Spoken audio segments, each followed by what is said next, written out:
Bismillahirrahmanirrahim. Assalamualaikum warahmatullahi wabarakatuh. Alhamdulillah wassalatu wassalamu ala Rasulillah sayyidina wa maulana Muhammad ibni Abdillah wa ala alihi wa sahbihi wa man tabi'ahu wa mawala. Saya pulang ke Pekanbaru menyampaikan tausiah setiap Sabtu subuh di Masjid Akramun Nas. Setelah itu ada tanya jawab. Lalu kemudian kira-kira sekitar 2014 mulai ada serangan-serangan. Akhirnya kelabakan mencari jawaban di www.google.com. Ketika mencari, ketemu video Kiai Haji Idrus Romli. Kemudian dapat PDF, saya print, saya baca-baca bagaimana cara menghadapi serangan-serangan ini. Lalu kemudian saya bicara ke beberapa jamaah, bisa enggak kita cari Kiai Idrus Romli supaya kita bawa ke Pekanbaru? Entah gimana ceritanya, saya pun sampai ke Jakarta, bertemu dengan beberapa murid jamaah Kiai Haji Idrus Romli. Saya diberi buku 50 sifat tentang akidah, kemudian diberi buku cerdas dialog. Kemudian pula suatu hari saya sampai ke pondok Kiai Haji Idrus Romli di Sidogiri, tempat beliau belajar, bertemu dengan guru beliau, tapi beliau saat itu sedang di Jawa Tengah. Sampai akhirnya suatu hari di airport Cengkareng Soekarno-Hatta bertemu, tapi kami tak bisa berdialog, bercerita karena di restoran, di rumah makan. Lalu kemudian sampailah hari ini tahun 2020, penantian panjang bertemu dengan guru, tokoh idola, orang yang selalu dinantikan, singa aswaja, Kiai Haji Idrus Romli, hafizahullah wa saddada khutah, nafa'allahu bi waziri ulumihi wa bi matta'anallahu bi tuli umrihi. Semoga Kiai Haji Idrus Romli diberikan kesehatan zahir dan batin, panjang umur, berkah ilmunya dunia akhirat, amin ya rabbal alamin. Kiai Haji Idrus Romli, akidahnya Asy'ari, fikihnya Syafi'i. Begitu dulu tuan-tuan guru kita mengajarkan, akidah Asy'ari, fikih Syafi'i. Tapi sekarang ternyata digugat, fikihnya Syafi'i kok akidahnya lompat ke Asy'ari, fikihnya yang mesti Syafi'i juga. Gimana tuh Kiai? Assalamualaikum warahmatullahi wabarakatuh. Waalaikumsalam warahmatullahi wabarakatuh. Nervous. Sehat Kiai? Ya, alhamdulillah. Gimana kita menghadapi orang yang menggugat kita, akidahnya kok Asy'ari, mestinya akidahnya ya Syafi'i juga, gitu. Gimana Kiai? Dalam masalah ini, Imam Asy'ari itu tidak membuat akidah untuk menyaingi Imam Syafi'i, sama sekali tidak. Juga tidak membuat akidah yang berbeda dengan akidahnya Imam Syafi'i. Imam Asy'ari dan Imam Al-Maturidi, kata para ulama, seperti disebutkan oleh Syed Murtadha Az-Zabidi dalam kitab Ithafus Sadah Al-Muttaqin, Syarah Ihya Ulumuddin, Imam Asy'ari dan Imam Maturidi itu tidak memunculkan pendapat baru, tidak membuat mazhab baru di dalam akidah. Beliau ini semata-mata muqarrir, menetapkan, menguraikan, menjelaskan, membangun metodologi cara menjelaskan dan membela akidah-akidah yang terdapat di dalam Al-Quran, di dalam hadis, disebarkan oleh para sahabat dan diuraikan oleh ulama salaf. Itu Imam Asy'ari. Jadi ya, kalau kita ini ikut Ahlus Sunnah wal Jamaah, fikihnya ya Syafi'i, akidahnya Asy'ari. Mengapa? Imam Syafi'i ini memang fokus menjelaskan fikih. Karenanya beliau punya kitab Ar-Risalah Usul Fikih, spesialisasi. Jadi metodologi di dalam ijtihad fikhi itu Ar-Risalah. Imam Asy'ari membangun metodologi di dalam ilmu akidah. Dan setelah Imam Asy'ari ini muncul, apa yang terjadi? Mayoritas ulama dari pengikut Syafi'i, pengikut Maliki, kemudian sebagian dari Hanafi, sebagian Hambali ikut Asy'ari. Yang ikut Imam Asy'ari ini bukan hanya pengikut mazhab Syafi'i, tapi para ulama yang fikihnya ikut Maliki. Kalau ulama Malikiyah ini hampir 100%. 100% ulama Malikiyah itu Asy'ariyah. Ulama Syafi'iyah itu mayoritas. Ada sebagian yang terpapar tajsim itu ada. Dari Syafi'iyah. Sebagian yang terpengaruh tajsim itu ada, tapi mayoritas Syafi'iyah. Loh, guru-guru kita ikut Imam Asy'ari, kok kita disuruh ikut Imam Syafi'i? Lah, Imam Syafi'i nggak punya kitab akidah, nggak punya. Dan akidahnya Imam Syafi'i, akidahnya Imam Maliki, akidahnya imam-imam yang lain itu sudah dipaparkan oleh dua imam, Abu Mansur Al-Maturidi dan Imam Abul Hasan Al-Asy'ari. Ya sudah, selesai. Ini saya kira simple ini, tidak perlu repot-repot masih meneliti lagi. Sebetulnya Kiai, akidah Imam Syafi'i dalam masalah sifat khabariyah itu bagaimana? Tafwid atau ta'wil atau? Yang jelas di kalangan ulama salaf ya, di dalam muamalah berinteraksi dengan nusus itu ada yang takwil, ya, ada yang tafwid. Jadi takwil itu bukan buatan Asy'ari. Loh, takwil itu yang jelas bukan dari Asy'ari, tapi itu berlaku sejak masa sahabat. Sebagian sahabat itu sudah melakukan takwil. Kemudian setelah generasi sahabat itu habis, ulama tabi'in, murid-muridnya Ibnu Abbas, murid-muridnya Ibnu Mas'ud, itu semakin ramai yang takwil. Ke belakang tambah banyak yang takwil. Loh, Imam Syafi'i itu bukan hal zahir. Gak mungkin beliau tidak takwil. Jadi karena beliau bukan zahiriyah. Kalau diringkaskan, salaf, generasi salaf itu berapa, Kiai? Takwil, tafwid. Kalau generasi salaf yang soleh, di dalam berinteraksi dengan ayat-ayat mutasyabihat atau hadis-hadis mutasyabihat, itu ada dua pendekatan. Pertama, tafwid. Ya, itu bukan berarti yang takwil tidak ada, karena takwil juga diriwayatkan dari ulama salaf. Yang kedua, takwil. Dan hampir semua ayat-ayat mutasyabihat yang ada ulama salaf yang melakukan takwil. Ada. Dan saya kira Imam Syafi'i gak mungkin anti takwil. Loh, beliau ini coba di fikih-fikihnya kan ditakwil terus. Ketika berijtihad fikih, beliau misalnya ya seperti ini hadis yang dipakai oleh mazhab Hambali, dipakai oleh mazhab Hambali dan diikuti oleh orang-orang Wahabi atau Salafi di Indonesia. Orang yang meninggalkan sholat kan kufur. Jadi bainal kufri wa baina, antara kufurnya dengan iman itu adalah meninggalkan sholat. Imam Syafi'i takwil bahwa orang yang meninggalkan sholat tidak kafir, kecuali kalau meninggalkan sholat itu karena ingkar pada kewajiban sholat, baru kafir. Itu ditakwil hadis-hadis. Imam Syafi'i ini banyak melakukan takwil.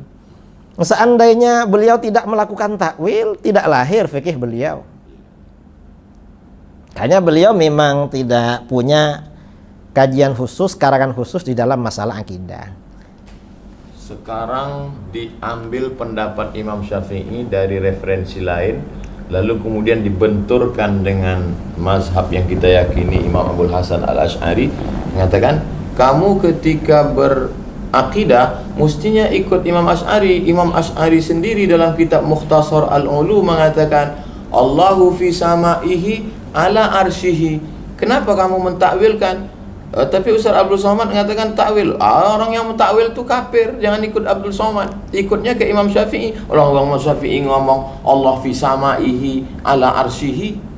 Jadi masyarakat yang tidak punya pegangan, gimana kita menjelaskan itu, Kiai?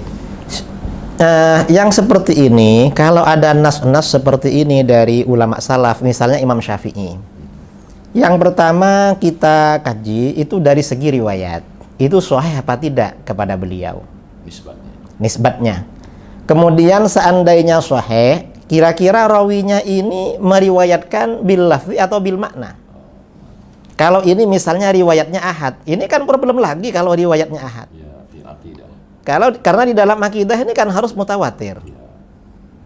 Kemudian kalau misalnya itu sanadnya sudah sahih, sudah begini, kalau pernyataan ulama salaf itu bertentangan dengan keyakinan yang qat'i, maka ditakwil.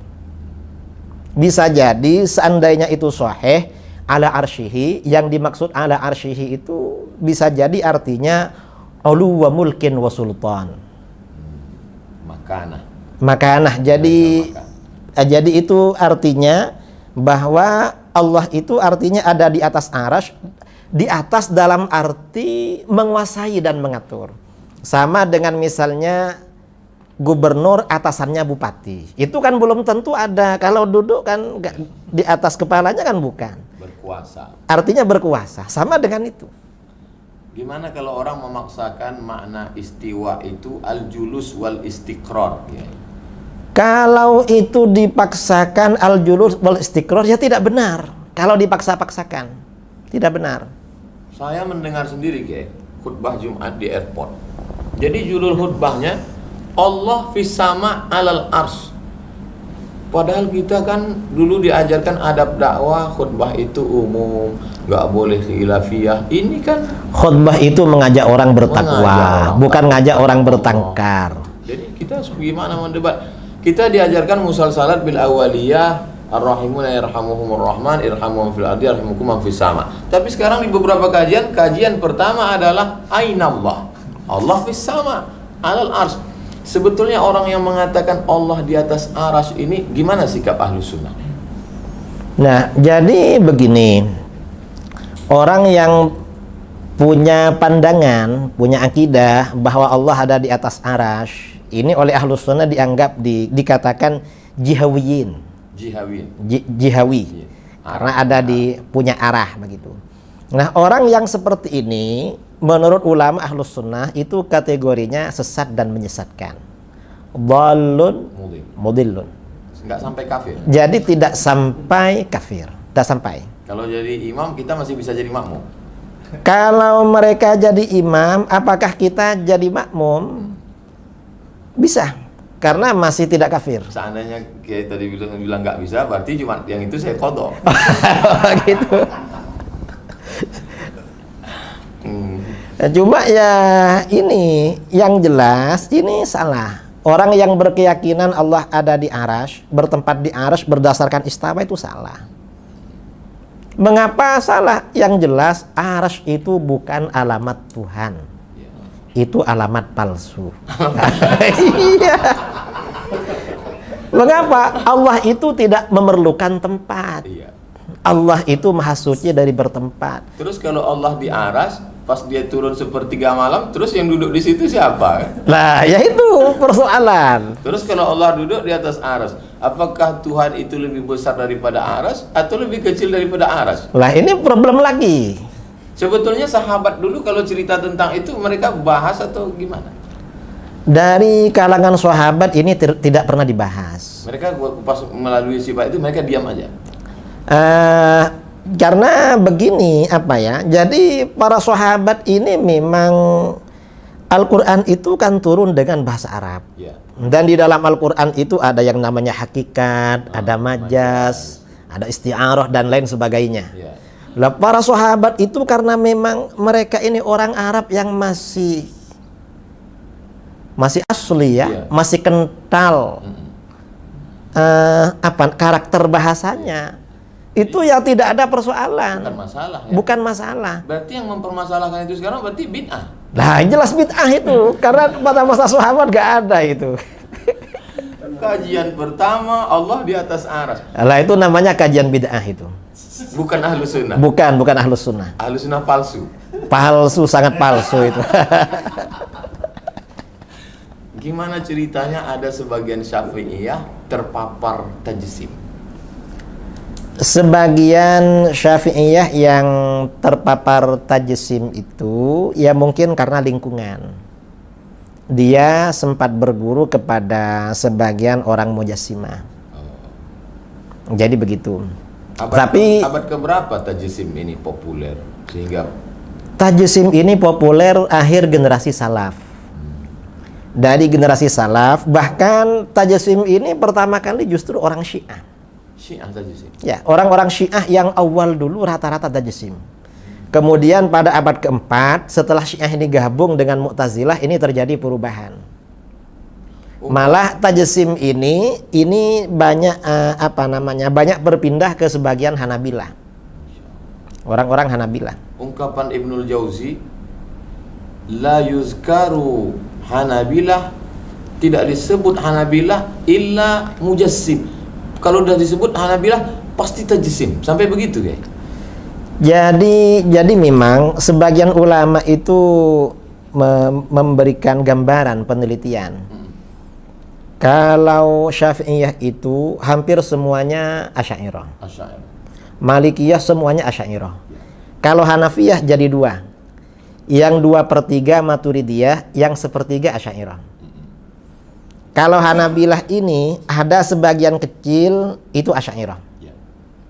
Termasuk kelompoknya Ibnul Jauzi, kemudian kelompoknya At-Tamimi, kemudian Abul Wafa Ibnu Aqil Al-Baghdadi. Ini yang Asy'ariyah. Ada sebagian kecil juga ahli tafwid. Mufawwidah. Kemudian yang sebagian besar awal-awal Mujassimah. Kemudian pada abad ke-7 Hijriah, ketika yang menjadi penguasa di Syria, di Syam, itu Sultan Az-Zahir Baibars Al-Bindigdari. Beliau ini berhasil karena beliau ini mengangkat Qadhil Qudat dari Madzhabul Arba'ah. Setelah Madzhabul Arba'ah ini sering diskusi, maka faksi Mujassimah di kalangan Hanabilah ini hampir habis. Cuma kemudian setelah itu dihidupkan lagi oleh Syekh Ibnu Taimiyah. Ibnu Taimiyah menghidupkan tajsim. Menghidupkan lagi. Iya. Ibnu Taimiyah mujassimah. Kata para ulama begitu. Yang mengembalikan tajsim di Hanabilah itu Syekh Ibnu Taimiyah. Sebelumnya sudah hampir habis.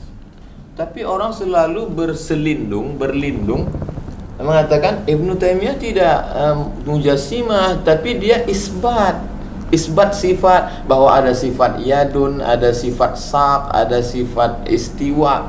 Gimana tuh, Kiai?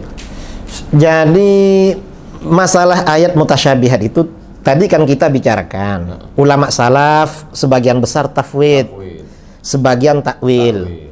Kalau khalaf mayoritas takwil. Nah, kemudian ada mujassimah yang mengartikan ayat mutasyabihat secara zahir. Mereka ini untuk menghindari stigma tajsim, tashbih, mereka bilang itsbat. Ngeles. Nah, kita ini yang takwil dan tafwid ini kata mereka dianggap ta'til. Artinya ya menghilangkan, mengosongkan. Ya, padahal mereka ini hanya permainan kata-kata. Nah, kalau itu itsbat ini diterapkan, ini bahaya sekali. Jadi isbat itu nggak ada. Kalau dari ulama salaf nggak ada. Karena kalau diterapkan ini bahaya. Misalnya ya, iyad. Iyad itu kan artinya tangan. Artinya tangan. Kalau iyad yang diidhofahkan kepada lafaz Allah itu diartikan tangan. Di dalam Al-Quran ada yang berbentuk mufrad, tunggal, yadullah fawqa aydihim. Ada yang berbentuk musanna, bal yadahu mabsutatan, ada itu diantaranya. Ada yang jamak, biaidin. Nah, ini perlu ditanya, kira-kira iyad kalau diartikan tangan Allah itu apa satu, apa dua, apa banyak? Ada yang ceramah, guys, tangan Allah itu dua-duanya sebelah kanan. Lah, kalau dibilang dua-duanya sebelah kanan, kan nggak mungkin, masa Tuhan sejelek itu? Allah punya tangan, tapi tangan Allah nggak sama dengan tangan kita. Bila takif, wala tasbih, wala, itu gimana, guys? Ngeles juga? Itu ngeles juga. Sama dengan begini, kamu ini seperti anjing. Tapi gak sama dengan anjing yang ada. Kamu anjing manis misalnya. Ini kira-kira pujian atau bagaimana ini? Ada videonya, guys. Videonya gini. Kalau ada orang mengatakan tangan Allah itu, kata dia gini, sama nggak tangan saya dengan tangan monyet? Kan beda. Terus jamaahnya ngangguk iya. Terus saya pas nonton itu, loh, tangan ustadz yang ngomong dengan tangan monyet sama-sama jisim. Ya sama. Sama memang, yang membedakan tuh sifatnya. Iya. Sama-sama jisim. Tangannya orang, tangannya kambing itu sama. Yang membedakan sifatnya. Sekarang ya, kitab Imam Abul Hasan Al-Asy'ari itu diseret-seret mengatakan Imam Abul Hasan Al-Asy'ari sendiri isbat. Karena dalam kitab Al-Ibanah, lah wong dia nyebut yadun kok katanya. Ya, ini orang Wahabi itu membingungkan. Kadang mereka, kenapa kok ikut Asy'ari? Iya. Lalu setelah itu, loh, Asy'ari seperti saya. Ini kan repot mereka ini. Karena kita ngomong sama orang bingung, jadi kalau orang nggak kuat, jadi dia ikut bingung. Nah, ikut bingung juga. Jadi seperti itu. Tuduhan Ibanah itu isbat gimana, Gay? Di dalam Al-Ibanah dan sebagian ulama mutaqaddimin Asy'ariyah, ya, ayat lafat-lafat mutasyabih seperti iyad, seperti ain, itu ditafwid. Tafwidnya macam-macam. Ada yang mengatakan Allah memang punya sifat iyad, tapi bukan dalam arti jarihah, bukan arti anggota tangan, anggota badan, organ tubuh, bukan. Tetapi itu sifat bagi Allah. Yang tahu cuma Allah. Sama dengan ain. Ain ini kalau secara literal artinya kan mata. Ya. Sebagian ulama mutaqaddimin Asy'ariyah yang diceritakan oleh Imam Al-Baihaqi dalam kitab Al-I'tiqad maupun Asma' was Sifat, itu ada yang mengartikan itu ain sifatan. Sifat bagi Allah, bukan sebagai jarihah, anggota badan. Terus masuknya kemana tuh? Ta'wil, tafwid? Itu tafwid. Masuk ke tafwid. Bukan isbat. Bukan isbat. Kita ini sebenarnya isbat juga, tetapi cara isbatnya isbat yang cerdas. Yang tadi isbat dungu. Nah, itu ya. Gimana beda isbat cerdas dengan isbat dungu? Nah, isbat yang cerdas ini artinya mengkompromikan Ya. antara satu nas dengan nas yang lain. Mana yang muhkamat, mana yang mutasyabihat. Nah, ayat-ayat atau hadis-hadis mutasyabihat dalam pengertiannya dikembalikan kepada yang muhkamat. Seperti yang menjadi tuntunan di dalam Al-Quran. Memang harus seperti itu. Dan ayat yang muhkamat itu, kata para ulama, adalah ayat laisa kamitslihi syai' dan ayat walam yakul lahu kufuwan ahad. Itu yang muhkamat. Mengapa itu muhkamat? Ini cerita. Saya pernah didatangi orang Wahabi. Ya. Dia ngakunya begini pada saya, Kiai. Wahabi atau Salafi? Ngakunya sih Salafi. Ya. Kalau menurut kita Wahabi lah. Karena yang paling sesuai memang Wahabi. Bukan Salafi. Bukan Salafi. Karena mazhab itu biasanya nisbat kepada pendirinya. Muhammad bin Abdul Wahab. Dan Muhammad bin Abdul Wahab itu An-Najdi, bukan As-Salafi. Jadi Wahabi ini bisa disebut Salafi atau bisa disebut Najdi. Karena kalau Salafi nisbatan ila salaf. Ila salaf. Dan ini salaf yang mana? Salaf itu kan banyak. Iya. Salaf juga banyak mazhab. Banyak perbedaan di kalangan salaf. Jadi seperti itu. Jadi kita nggak mau. Lalu kata Wahabi ini, Ya. Kiai, saya ini mazhabnya Asy'ari. Oh gitu, ya baguslah. Cuma menurut saya Allah itu bersemayam di atas arsy, kata. Loh, kamu Asy'ari yang mana? Kita ini Asy'ari, tidak seperti itu. Kamu ini Asy'ari yang macam apa ya? Barulah. Iya, neo Asy'ari. Neo Asy'ari. Nah, karena menurut saya Kiai, Mungkin pengaruh neo normal juga. mungkin kira-kira itu. Saya bilang pada dia, apa alasan kamu begitu? Ya karena menurut saya Kiai, Ar-Rahmanu 'alal arsy istawa itu muhkamat. Bukan mutasyabihat. Alasannya muhkamat apa? Iya. Karena disebut 6 kali di dalam Al-Qur'an. Istawa itu 6 kali. Kamu. Apa dalilnya? Kalau disebut berkali-kali berarti muhkamat. Diam dia. Kalau menurut kami Asy'ariyah, yang muhkamat ya walam yakul lahu kufuwan ahad. Itu apa dalilnya, Ki? Minta berapa dalilnya? Ini dikatakan muhkamat oleh para ulama karena sababul wurudnya, hadis turunnya, sababun nuzul ya, sabab nuzul turunnya surat Al-Ikhlas ini ketika Rasulullah mendapat pertanyaan dari orang musyrik. Dan dari orang Yahudi, sif lana rabbak, terangkan sifat Tuhan kamu pada kami. Diminta menerangkan sifat Tuhan. Nah, ketika ada pertanyaan tentang sifat Tuhan, ternyata yang turun surat Al-Ikhlas. Karena surat Al-Ikhlas ini merupakan sifat Tuhan, maka di dalam hadis-hadis seperti hadis Bukhari dan kitab-kitab yang lain dikatakan surat Al-Ikhlas ini sifatur Rahman. Itu hadisnya sahih. Karena sifatur Rahman, orang yang membaca surat Al-Ikhlas ibaratnya membaca sepertiga Al-Quran. Ini keutamaannya. Dan ini gak ada di dalam keutamaan membaca Ar-Rahman alal arsyis istawa. Karenanya kata para ulama, setiap kesimpulan ayat Al-Quran tentang ketuhanan apabila bertentangan dengan surat Al-Ikhlas, maka harus dihindari. Mengapa? Karena itu mutasyabihat, harus merujuk kepada yang muhkamat. Ada seorang guru hafal Quran datang menemui saya, minta maaf karena sampai 2016 dia mengatakan saya kafir karena saya mengatakan Ar-Rahman al-Ashistawa itu adalah al-istila, Allah berkuasa. Sedangkan kata guru saya, kata dia sebelum dia tobat, ini tobat dari Wahabi, kata dia, kata guru saya, Tuhan itu di atas aras, maka siapa yang mentakwil itu kafir. Ustadz Somad itu gimana? Ustadz Somad itu kafir. Jadi sampai 2016 Ustadz masih kafir. Baru akhir-akhir inilah Ustadz Islam. Dan minta maaf ke saya. Saya pikir begitu berbahaya. Tadi Kiai menjelaskan itu begitu simpelnya, sederhana. Tapi bagi masyarakat, berapa banyak Ustadz dan Kiai dikafirkan hanya karena mentakwil. Mereka harga mati bahwa Tuhan di atas aras. Siapa yang tidak menyebut itu kafir. Man lam yukafir Fahuwa kafir. Bagaimana bahayanya ini kepada umat kita? Ya jelas bahaya. Karena mengkafirkan orang lain, mengkafirkan orang muslim itu akan kembali kepada dirinya sendiri. Walaupun kita tidak mengkafirkan mereka yang mengkafirkan kita. Saya tadi berharap Kiai mengkafirkan, jadi saya dapat legitimasi begitu. Masalah ini di kalangan Asy'ariyah terjadi khilaf.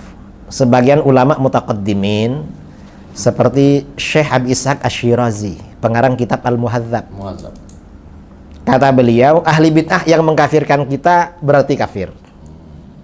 Kata beliau. Wahabi kalau mengkafirkan kita berarti kafir. Karena di dalam hadis, man qala li akhihil muslim ya kafir, faqad ba'a biha ahaduhuma. Cuma kata Imam Nawawi dalam Raudhah, juga dalam Raudhatut Talibin, pendapat yang muktamad tidak kafir. Mengapa? Karena mereka ini ada syubhat. Mengkafirkan ini karena ada syubhat di dalam pikirannya. Apa kira-kira yang memotivasi mereka untuk tajsim? Yang memotivasi mereka ya kurang belajar. Nggak mau belajar. Tapi doktor. Ya dia doktor bidang apa Ustadz? Akidah di Madinah Al-Munawwarah. Lah terus akidahnya akidah apa doktornya? Masya Allah. Jazakumullah. Jamaah yang dimuliakan Allah dimanapun berada, sangat menarik. Tapi di awal Kiai Idrus Ramli mengatakan Ustadz Somad hanya punya waktu 30 menit. Dan saya dari tadi melihat dia bicara dengan beliau 30 menit seperti 3 menit. Begitu cepat. Saya yakin jamaah pasti tidak mau berhenti. Kiai, apa yang mesti dilakukan seorang ustadz ulama untuk meluruskan akidah umat? Saya kira memang pada zaman sekarang ini para asatid, para ulama, para kiai, para habaib itu memang harus gigih menjelaskan akidah Ahlus Sunnah wal Jamaah. Kemudian juga meluruskan syubhat-syubhat orang-orang yang menyimpang dari Ahlus Sunnah wal Jamaah. Termasuk tadi yang berkeyakinan Tuhan bersemayam di arasy, lalu pukul 3 pagi turun ke langit pertama. Nah biasanya semua akidah yang menyimpang itu tidak rasional. Karena kalau salafi ini dikejar, Tuhan ini turun pukul 3 pagi. Itu pukul 3 pagi ikut waktu daerah mana? Kalau waktu istiwa kan jalan terus. Jalan terus. Setiap matla itu selisihnya kan kecil. Berarti Tuhan pindah-pindah. Ya, kalau waktu Indonesia dibagi 3. Itu pukul 3 ikut daerah mana? Mereka mungkin jawabnya turun terus. Nah, kalau turun terus lalu naiknya kapan? Itu kan problem. Nanti mereka ditanya, ngapain turun? Mungkin mereka bilang, loh, Tuhan itu turun untuk mendengar doa kamu, makanya bangun sholat tahajud. Lalu kita tanya, apa kalau tidak turun nggak dengar? Mereka bingung lagi. Karena kalau jawab Tuhan nggak dengar, kufur mereka, kafir. Kalau jawab sebenarnya dengar walaupun nggak turun, bisa ditanya lagi, loh kalau dengar dari aras ngapain turun? Tapi biasanya kalau terdesak, jawabannya bila takif wala taksir. Oh, itu kan cara ngeles terakhir itu. Cara Kalau dialaskan Tuhan itu di atas dengan Isra Mi'raj gimana, Kiai? Itu buktinya Nabi Muhammad naik ke atas jemput sholat bolak-balik. Berarti Tuhan di atas. itu tempatnya Nabi ketika bermukalamah dengan Allah. Di dalam hadis-hadis tentang Isra Mi'raj tidak ada keterangan bahwa itu tempatnya Allah. Tapi tempat ketika Rasulullah mukalamah dan melihat Allah. Keterangannya seperti itu. Bukan tempat Allah. Tidak ada keterangan di dalam hadis itu tempatnya Allah, gak ada. Karena yang Isra Mi'raj, yang membaca hadis-hadis Mi'raj kan kita kan. Mereka ini gak mau sebenarnya peringatan Isra Mi'raj. Lalu dipakai dalil, ya salah dong. Berarti dengar ceramah kita waktu Isra Mi'raj. Lah ya itu, Bid'ah juga itu. Dialaskan lagi doa, Kiai. Buktinya kalau doa itu nunjuk Allah di atas. Kalau Allah di bawah pasti doanya gini. Kata para ulama, atas itu qiblatud du'a, sama dengan Ka'bah itu qiblatus shalah.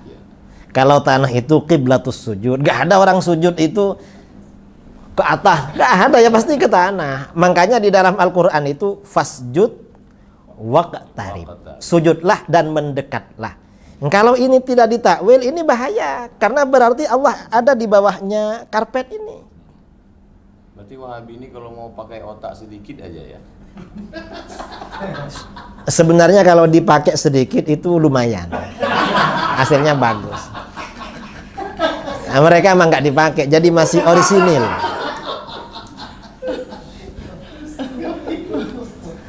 Jadi Kiai, bagaimana umat ini yang sedang perlu persatuan dalam bidang ekonomi, kita diserang babak belur dalam bidang politik, bagaimana komunis bangkit, tapi di dalam kita sedang dihancurkan barisan.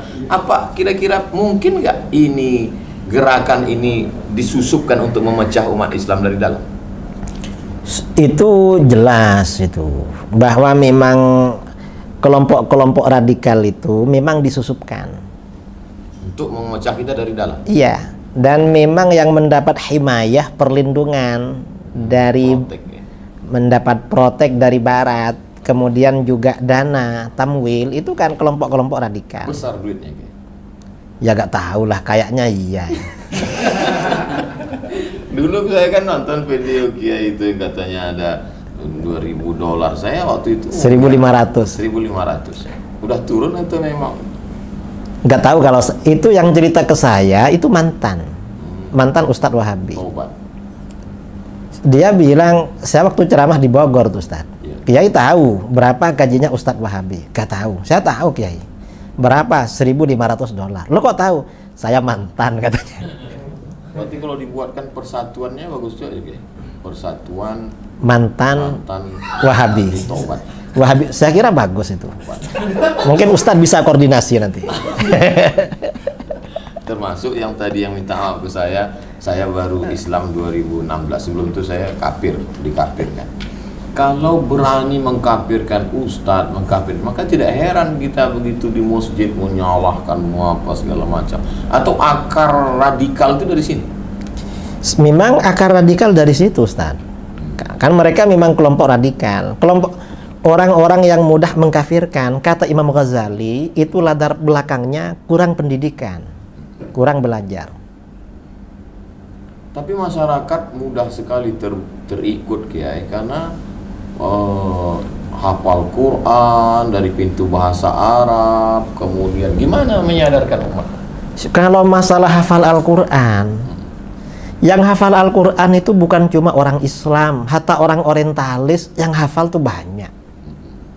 Kalau cuma hafal Al-Quran, orang orientalis kan yang hafal Quran kan banyak, Ustaz. Kemudian pakai nama-nama pesan SMP Ibnu Katsir, pesantren Imam Syafi'i, SDIT Imam Nawawi. Itu gimana hukumnya? Pakai Syafi'i tapi nggak kunut subuh.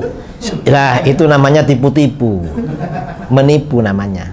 Saya pernah ketemu Ustaz ya di daerah kami, bikin lembaga Imam Syafi'i, tapi yang diajarkan Wahabi. Saya tanya sama dia, kenapa pakai nama Imam Syafi'i?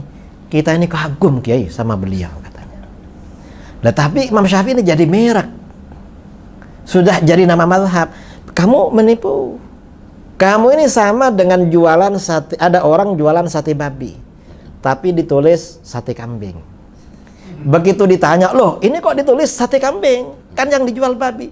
Kita ini kagum sama kambing. Mereka ini kayak begitulah. Saya kira seperti itu. Kenapa tidak Taimi? Kenapa Wahabi? Ya karena Wahabi ini lebih radikal daripada Taimi. Iya.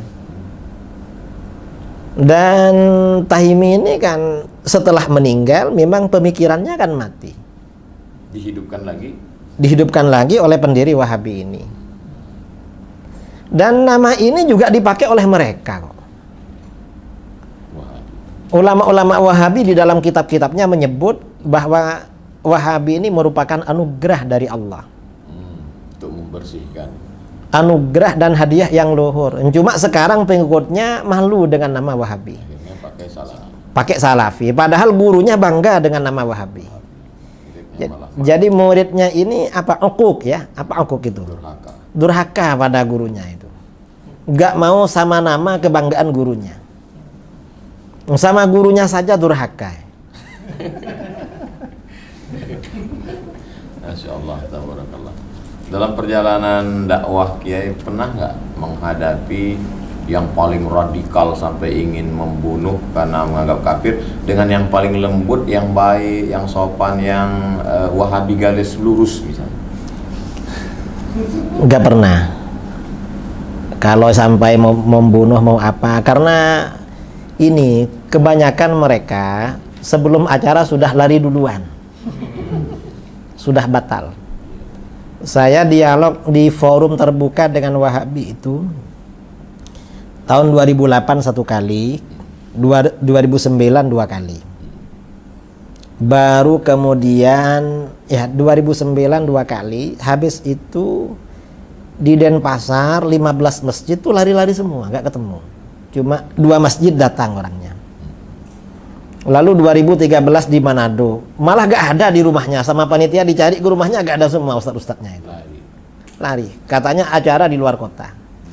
Di Aceh juga begitu. Langsung gak ada pada hari acara. Tapi pas ditanya murid-muridnya, kenapa nggak mau debat dengan Kiai Idrus Ramli? Nggak boleh duduk dengan ahli bid'ah. Bilang pada muridnya begitu.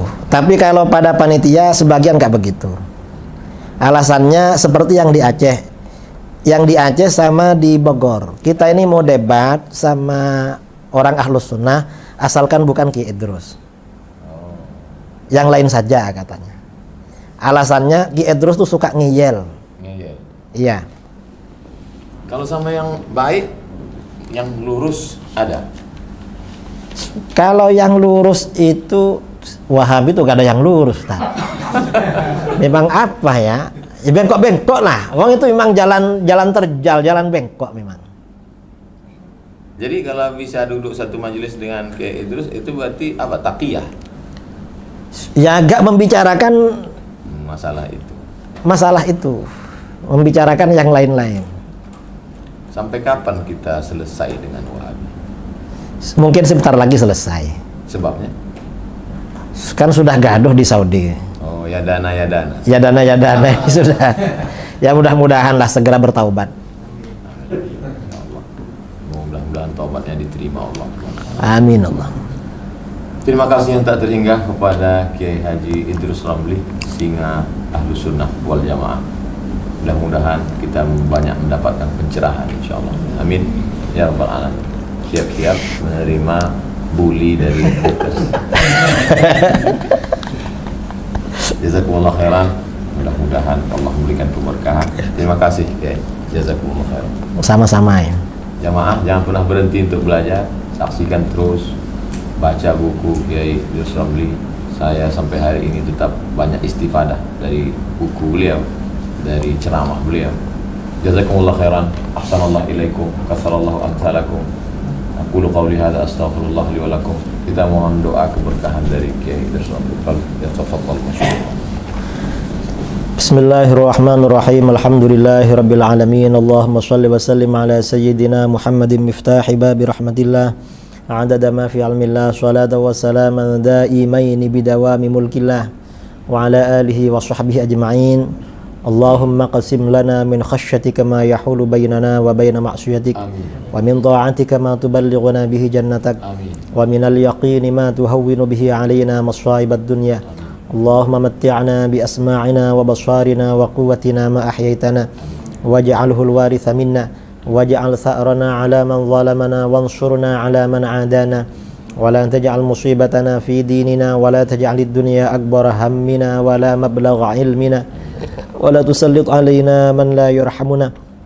Allahumma ighfir lana wa liwalidina wa masyayikhina wa muallimina wa ashabina wa asdiqaina wa ahbabina wa liman lahu haqqun 'alaina ولجميع المسلمين والمسلمات والمؤمنين والمؤمنات الأحياء منهم والأموات وصلى الله على سيدنا محمد النبي الأمي وعلى آله وصحبه بارك وسلم تسليما كثيرا سبحان ربك رب العزة عما يصفون وسلام على المرسلين والحمد لله رب العالمين تقبل الله منكم منا ومنكم تقبل